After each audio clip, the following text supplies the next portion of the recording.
Want to start a manufacturing business? So this video is for you.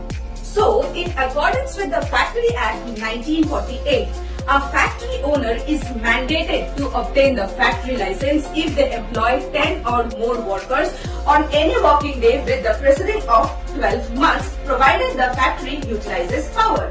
Similarly, if the factory does not use the power, a factory license is required if they employ 20 or more workers on any day with the preceding of 12 months.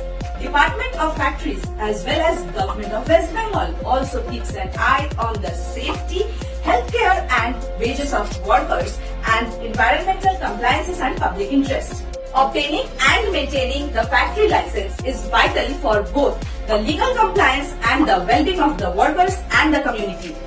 So, the documents that are required for a factory license are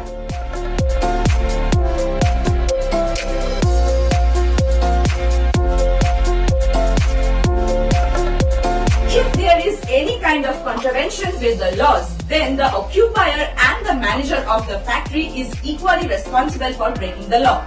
So, to get a factory license and avoid any kind of non-compliance, contact our Legal Corners experts.